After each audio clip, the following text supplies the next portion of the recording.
This segment is sponsored by Jackson Consulting Group. While we're increasingly connected by technology and social media, we are ironically disconnected at the same time. That's right. Our next guest is here to unpack the mystery of self-awareness and share how it can actually help us when it comes to building both professional and personal relationships. Tina Jackson is the founder and principal of Jackson Consulting Group. We're so excited to have you here. Great day. Absolutely. Thank you so much for having me. It is amazing. We've got so many ways to be connected, but we still remain disconnected in many ways. You say that self-awareness is the cheat code to building strong relationships. What does that mean? So self-awareness is very important. It is an important skill to develop as a part of emotional intelligence. And emotional intelligence is simply responding intelligently to negative emotions. Okay. And so self-awareness is definitely critical and is the cheat code, because the more you know about yourself, the more you know about your strengths, your weaknesses, your motivations, your triggers. Imagine just knowing all of that information, you can then anticipate the feelings of others and avoid conflict. That makes so much sense. What would you say is the first key to self-awareness? The first key to self-awareness is definitely asking and receiving feedback. But the critical part of that is listening to that feedback. Being open to that. A lot of people have difficulty receiving feedback. And don't get me wrong, it is really a difficult process. It's a process of self-discovery, and it can be very difficult to receive that information. So, okay, we get that feedback, positive and negative, right? So then what do we do with it? What's next?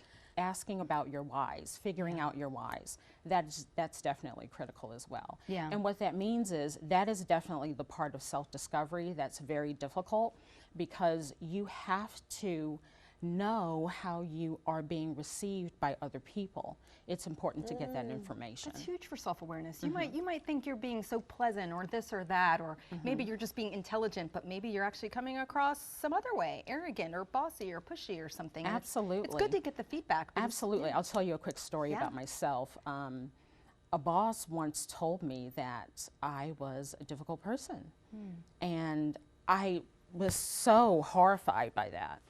But I needed to work on myself, and I needed people to understand that, you know, I'm not a bad person. You know, I had to make sure that I worked on myself and made sure that I got to my whys. I had to figure that out. Yeah. Is it kind of like you kind of either are a micromanager, or you want to get things done, and so you think you're being helpful, but maybe you're being a little more pushy or demanding? Sure, absolutely. Yeah. Okay. Talk to us about self-regulating and managing your emotions through this process.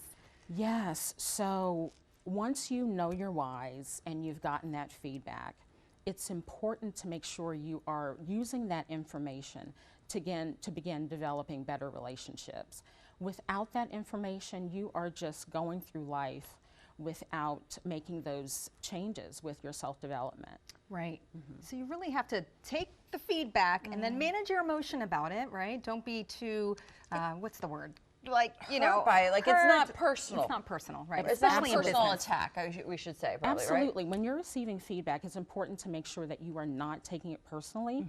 It's really important to make sure that, you know, it's a part of your self-development. You cannot move forward and develop better relationships if you're taking that feedback personally. Imagine hearing something in the feedback that just kind of lifts a weight off of you too, because you feel like now you can move forward because you're aware of something that has been holding you back. I feel like it would just really propel somebody forward if they take it, work on it, and understand it, than just thinking what I'm doing is working great. Absolutely. And look, it is a difficult process for sure. I mean, it could require some additional therapy, some additional coaching in order to get to those whys. In addition, you may find that it could result from childhood trauma or traumas that you may have experienced in your career. The way you kind of react and act to people. Great advice, Tina. Thank you so very much. We all got to listen to that feedback a little more. For more information about Jackson Consulting Group and the services that Tina provides, you can go to tinajackson.com